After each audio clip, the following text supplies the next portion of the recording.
Kita pahami kalimah korban dulu. Korban ni, kalau dalam bahasa Melayu disebut korban juga. Tetapi disebut juga secara bahasa al-udhiyah. Al-udhiyah ni dia dinasabkan kepada waktu duha. Kerana Aidil Adha itu hari raya korban yang berkorban setelah waktu duha. Sebelum waktu duha, kerana kita tahu bahawa kita solat di waktu duha. Kita solat Eid sama Aidil Adha atau Aidil Fitr di waktu duha. Tapi Aidil Fitr tidak ada penyembelihan. Oleh kerana diwajibkan kalau dikatakan wajib atau disunahkan kalau dikatakan sunnah, kita berkorban atau menyembelih di waktu duha selepas solat Id. Kerana kalau siapa yang berkorban sebelum solat Id, maka dia tidak dianggap sebagai korban. Jadi korban juga disebut sebagai nahar. Sebagaimana fasalli li rabbika wanhar. Tapi lebih dikenal di Nusantara atau di negeri-negeri Melayu sebagai korban. Disebut hari korban. Tapi di negeri Arab disebut Idul Adha. Sekali lagi saya katakan, Adha ni diambil daripada duha. Duha iaitu waktu kita sembahyang Idul Adha atau Idul Fitr.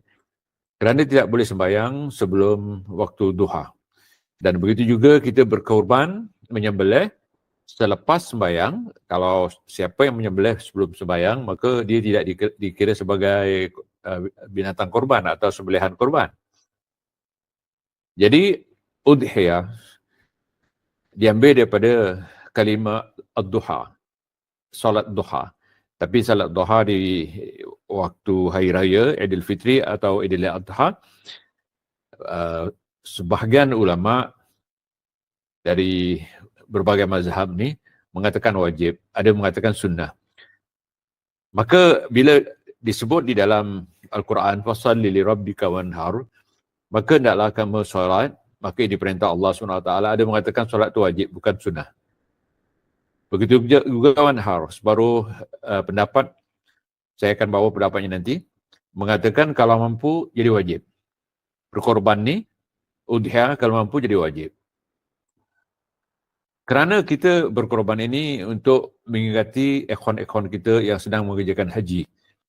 Begitu juga seolah-olah berkorban ini pengganti ibadah haji. Kerana korban ini juga dinamakan oleh Rasulullah SAW sebagai nusuk. Sebagaimana Rasulullah SAW sebelum menyembelih, di antara doa yang dibaca, Inna salati wa nusuki wa mahyaya wa mamati lillahi rabbil alamin. Maka sembelihan Rasulullah SAW itu, Rasulullah SAW mengatakan nusuk, yakni korban atau dikatakan udhiyah. Yang mana di dalam hadis ya, kata Rasulullah SAW, Yaumun nahar, man kana dhabaha qabla as-salat falyu'id. Disebut ya, nahar. Nahar ni, siapa yang menyembelih sebelum solat maka diulang. Kerana kalau sebelum solat itu sebelum waktu duha. Jadi sembelihnya ialah di waktu masuknya waktu duha. Tapi kena solat dulu walaupun sudah masuk waktu duha. Kalau tidak, kena ulang. Kemudian keutamaan korban. Kita dah bacakan ayat Quran tadi dalam surah Al-Kawthar ayat 2, fasalli li rabbika wanhar. Berkata Imam Al-Bajuri, dikatakan fasalli li rabbika wanhar ay salatul Id.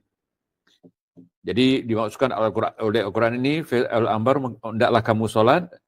Wanhar, kata Imam Al-Bajuri, adalah al-udhiyah. Wa qala aidan, dan dia berkata lagi, annal muradu bis salah salatul Id.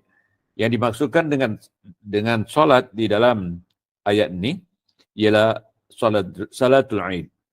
Wanhar zabh al-udhiyah. Wanhar dimaksudkan adalah menyembelih binatang korban.